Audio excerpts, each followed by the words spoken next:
everyone, welcome to my vlog, and for today's video we will be tackling about my 30 reflection in History 11, and we will start on my preliminary coverage in History 11. And the first topic that we will be discussing is about introduction in Philippine historiography. But first, what is historiography? Historiography is a form of writing that focuses on history. And now, the need to reassess our national histories, many local stories, narratives about origins and development of barangay, a town, a city, a province, or an ethno-linguistic community have been written in the last decades. The writing of these stories broadens the scope of our national history, reflective of the roles played by the country's cultural communities in nation building. The phrase points out the need for the published books to be reassessed or reconsidered because it has a huge contribution on how others see us, our country, and our culture. The implications might involve our reputations, wherein misinformations will not be present in our generation. Wrong misconceptions could hinder the comfort of an individual. In our second topic is about the history of Philippine Islands. The solemnity of the marriage consisted is nothing more than the agreement between the parents and relatives of the contracting parties, the payment of the dowry agreed upon to the father of the bride. The history of Philippine Islands has various practices, and this native marriage is one of them. This concept is far from the concept today because, unlike before, the father of the bride has more power to choose whom his daughter will marry in exchange of a dowry or money. This kind of wedding ceremony is continuously practiced. However, I realize that some women are slowly learning the importance of doing what they want and what they think is best for them. This concept before is unfair for women because a person's value could never be enough to any amount of money. However, as years passed by, the society have developed into thinking that men and women have the same value. This concept changed for the better. Next is the Laguna copper plate. Laguna copper plate is a simple piece of material that contains a proof that some areas in Southeast Asia were never isolated.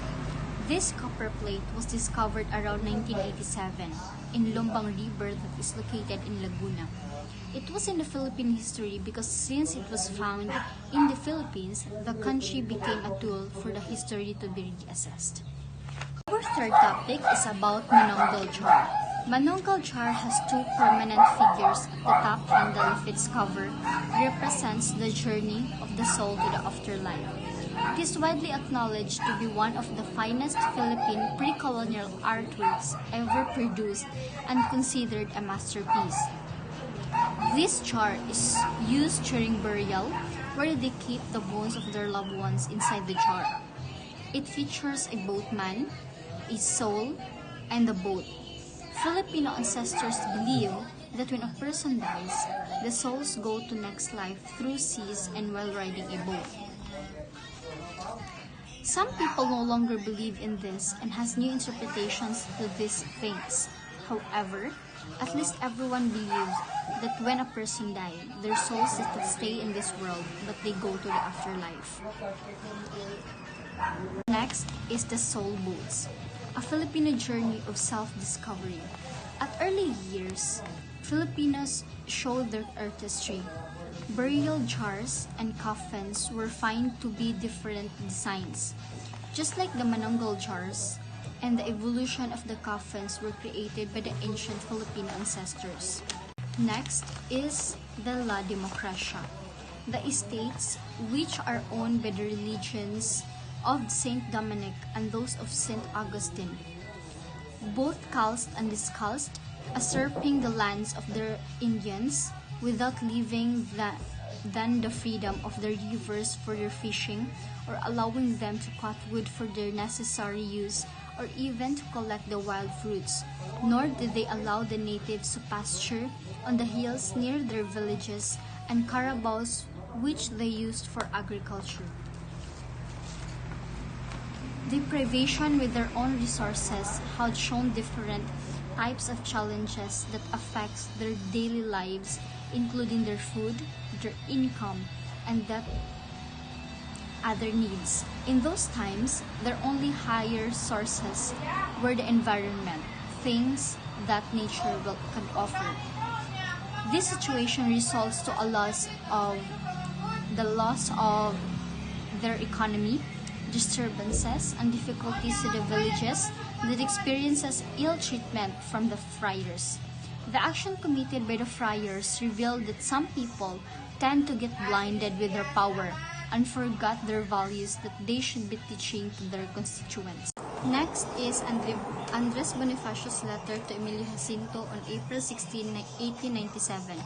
The successive capture of the aforementioned towns by the enemy is due to the unity and resolution that formerly prevailed, having now been lost and spurned by the leaders.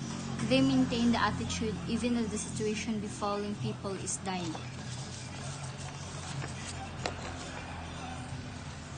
The struggle of a leader is to lead a path of unity when people around them even betray them for the sake of their easier lives. They choose to betray their fellow Filipinos. The absence of unity and the presence of betrayal affects the outcome that the leaders wanted to achieve. Their situations in the hands of Spaniards made me realize to show my love for the Philippines even in the smallest things. Our aims in La Solidaridad. With regard to the Philippines, since she needs the most help, not being represented in the Cortes, we shall pay particular attention to the defense of her democratic rights, the accomplishments of which is our patriotic duty. The La Solidaridad is a media that become an eye-opener to the Filipinos to fully understand their constitutional rights and responsibilities. Because of this, government and religious change its ways because of La Solidaridad for democratic changes. This was once their voice that speaks truth and effective ways to promote changes and improvements. This topic helped me to recall the things that happened back then. With our rampant uses of media today, it proves that this generation can contribute more effective propagandas that they think are wrong, since this country gives freedom of our opinion. Next is historical thinking. Historical thinking is not always thinking about wars, bloody fight of Filipinos, but it's about how we adapt everything that happened. This is about our mentality. We revisit the past while living in the present. Just like what Giselle said, he who does not know how to look back at where he come from will never get to his destination. Says a lot about the importance of past. As we live in the present, we should look back to evaluate our wrong habits as a foundation of our future. Historical thinking presents the changes in our life based on the way we think, how we see things, and how we adapt the things that evolve around our lives.